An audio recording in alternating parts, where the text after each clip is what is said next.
Hey guys, what's up and welcome back to my channel. So today we are back to talking about the truly depraved of the planet. This is one of those cases that genuinely makes me think of low-key psychopathic scenarios in order to punish people. Now that sounds really bad, but you know when there's a crime and you think about what punishment would be fitting and no real punishment that comes to mind seems suitable enough, like nothing is bad enough as a punishment considering what was done. This is one of those crimes, or these are some of those crimes because there's a lot going on. Anyway, let's get into it. Joseph Fritzl, sex offender who locked up his daughter for 24 years, could be eligible for parole. An Austrian who locked his daughter in a basement for 24 years and fathered 7 children with her could apply for early release 15 years after he was sentenced to life in prison for those crimes, according to Reuters. Joseph Fritzl, now 88, was sentenced to life in prison in 2009 after pleading guilty in Austrian court to incest, rape, coercion, false imprisonment, and enslavement, along with negligent homicide in the death of one of his infant sons. His daughter, Elizabeth Fritzl, had been first locked in the family's basement when she was 18 years old. The question, I think, is on all of our minds is, why the early release? What is the reason for an early release? I really don't care about, in other cases when people get life in. I want to know, in this particular case, what would be the point? I guess what I'm wondering is there's a lot of discussion about rehabilitation. Now, some people think that's possible. Some people think you cannot be rehabilitated from certain conditions. Like there are even people who believe you can be rehabilitated from pedophilia. I'm not going to get into all of that, though I think my opinions are not at all surprising. But this man is 88. Where is he going to go? Is there even time to allegedly rehabilitate? Like, what would be the purpose, aside from the fact that he got life in prison for a reason? But where is he going? What is he doing? What is he going to contribute to society? That's what I'm wondering. So this push to release, I don't get it. Maybe you guys can tell me what I'm missing here, but I don't understand. We are going to talk about the death of one of his infant sons because even what happened there is alarming. According to the Associated Press, he told the court at his 2009 sentencing that "I regret with all my heart, I can't make it right anymore." How deep and profound and convincing. Under the country's laws, prisoners sentenced to life can apply for parole after serving 15 years behind bars, making Fritzl eligible this year. Now in a unit for the criminally insane, he could be transferred to prison where he would apply for release, an official told Reuters Tuesday. I get it. If you're sentenced to life, you can apply for parole after serving 15 years, which I can understand in certain cases, but I feel like this is just dangerous overall. And then at that point, I know that parole has to be granted, sure, but I don't know, it seems a little bit contradictory to me. Maybe I'm missing something. His lawyer, Astrid Wagner, told Sky News that if he were released, she hopes to move him to a nursing home. The situation came to light when Elizabeth's oldest child, a then 19-year-old woman, was hospitalized with a severe infection in April 2008.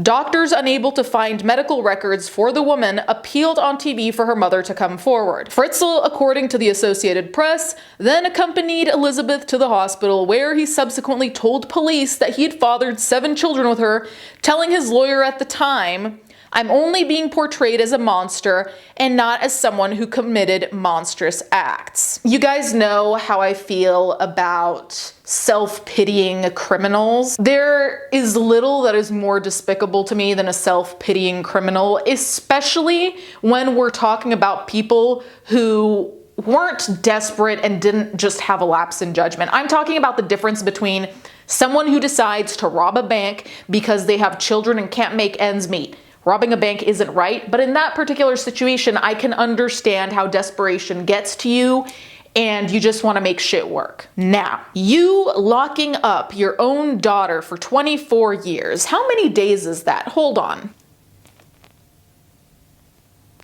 That's 8,760 days.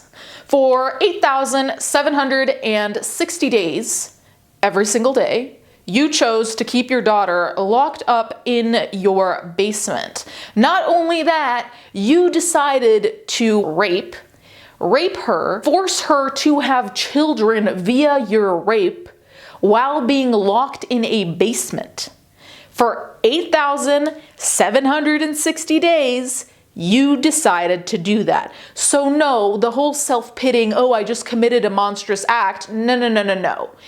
You committed at least 8,000 plus because every single day you woke up and decided to continue with this fuckery. On top of that, you decided to put her through more than just being locked up.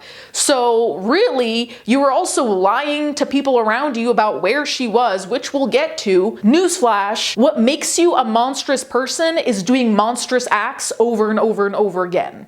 So you qualify. You did the monstrous acts and you're a monstrous person. Congratulations. Fritzl eventually confessed to the police he had fathered 7 children with Elizabeth. 3 were kept in the basement while he and his wife raised 3 of the children. The remains of a 7th child who died shortly after birth were burnt in the house furnace.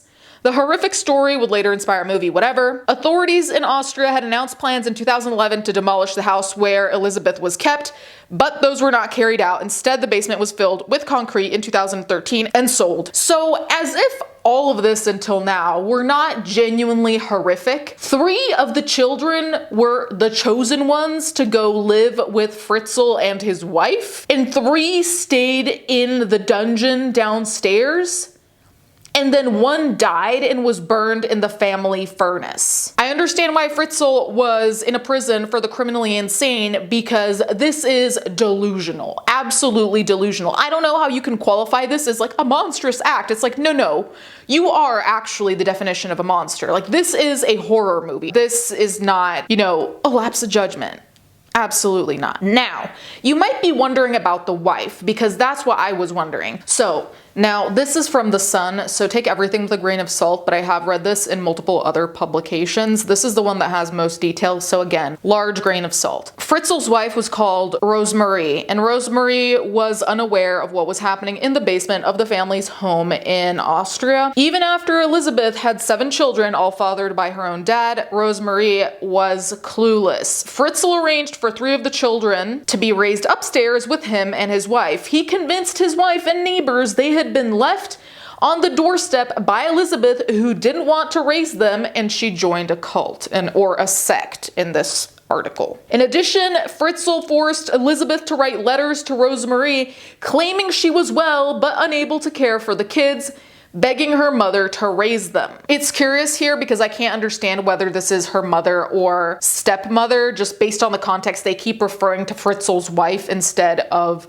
Elizabeth's mother, but then here they call her mother. I don't know who this person is in context here. First of all, how did she never go to the basement? How in 24 years does that not ever happen? Also, would you not try and track down your daughter without the internet? It's not the same thing, it's more difficult, but again, it all seems so surreal because, I mean, if you have good parents, depending on your relationship, you'd think that parents would go to the end of the world to find you, especially if you've joined a cult. Then again, I can also come up with reasons why she wouldn't find out, but it's more the proximity of it all. Like your own daughter, stepdaughter, whatever, is in the basement and you had no idea this entire time. Seems implausible for 2 decades and a half for that to happen, but okay. So was Rosemarie Fritzl ever a suspect? After the horrific ordeal came to light, there were many speculations about Rosemarie's involvement, and honestly, rightfully so. She was never charged, and police quickly cleared her after an interview in 2011. Rosemarie was not allowed in the cellar at all. So then it goes on to say that Elizabeth and Rosemarie have a relationship, though it is tense. And then it says Rosemarie is a weak character who was as much a victim of Fritzl as everyone else. I don't want to comment on the relationship between Rosemarie and Elizabeth because I don't know enough to really say anything. That being said, I have to wonder, after just 1 interview, she was quickly cleared. Now, I don't want to think that she actually did this. I would like to think that nobody would actually do this, but at the same time, we really have to talk about how plausible this all is, because let's pretend she has no reason to go in the cellar. Rosemarie has no reason to ever go in the cellar. If they were together that long, living in the same household for 24 years, you don't go into the cellar once?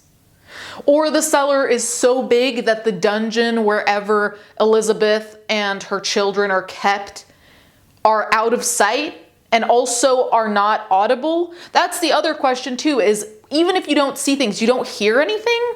Like there's no screaming ever, especially with children? Maybe babies even? Nothing? Nothing gets through the floorboards and nothing gets through the wall. That's how soundproofed it is. And it's possible. I'm just wondering how all of these things align. There's so many questions I have, even in terms of the childbirth. We know that one of the children died in childbirth, but the other children was Fritzl the one delivering them?